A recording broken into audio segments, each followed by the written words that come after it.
आज मेरी तबीयत ठीक नहीं है, हम कल बात करेंगे। मैंने हाँ बोला और फोन रख के सो गया। रात के 2 बजे अचानक से मेरी आंख खुली।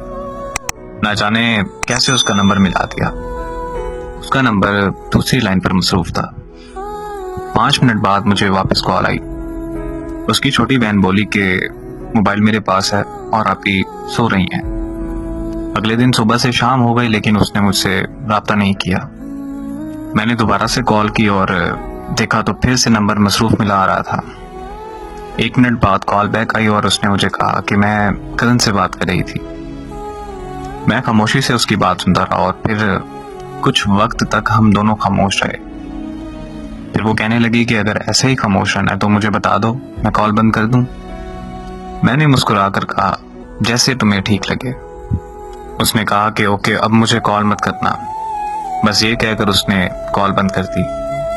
मैंने कुछ देर बाद उसे फिर कॉल कर दी। इस बार फिर से उसका नंबर मसरूफ आ रहा था। फिर उसने मेरी कॉल अटेंड की और वो बहुत खूब गुस्सा होने लग गई और मुझसे कहने लगी कि मेरी बात ध्यान से सुनो कि मैं अब तुमसे प्यार नहीं करती, मैं किसी और को पसंद करती हूँ। 6 साल का रिश्ता उसने एक पल में खत्म कर दिया। मैंने उससे पूछा कि आखिर कौन है वो लड़का। वो मुझसे कहने लगी तुम होते कौन हो मेरी लाइफ में इंटरफेयर करने वाले। मैंने उससे कहा कि यार मैं तुमसे प्यार करता हूँ, तुम मुझे भूल गई। इतने में उसको किसी और की कॉल आई और उसने मेरी कॉल कट किए बगैर उसकी कॉल रिसीव कर ली। मैंने कॉल कट नहीं की। कुछ देर बाद उसने कॉन्फ्रेंस कॉल ले ली। कॉन्फ्रेंस कॉल में लड़का बोला कि हाँ भाई, तुम्हें क्या मसला है। तो मैंने कहा कि तुम होते कौन हो मुझसे ये पूछने वाले।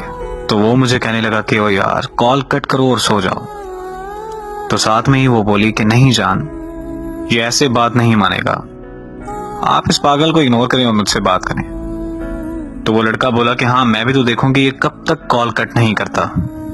मोहब्बत में सितम की मिसाल और क्या तुम है।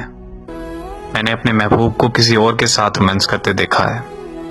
वो वक्त गुजरता गया और मैंने बहुत मुश्किल से खुद को संभाला। 3 साल बाद मुझे एक रॉन्ग नंबर से कॉल आई। मैं कॉल अटेंड करते ही उसकी आवाज पहचान गया। वो बोली कि कैसे हो तुम।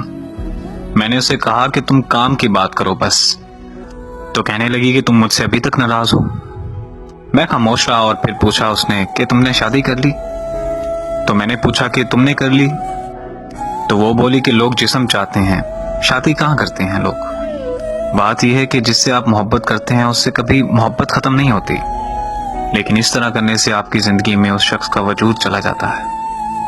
और जिंदगी में मोहब्बत होती है लेकिन उस मोहब्बत का मतलब एक शख्स से वफा करना होता है। और खुदारा मेरी उन लोगों से गुजारिश है कि जिस्मों से खेलकर मोहब्बत के नाम को बदनाम मत कीजिए।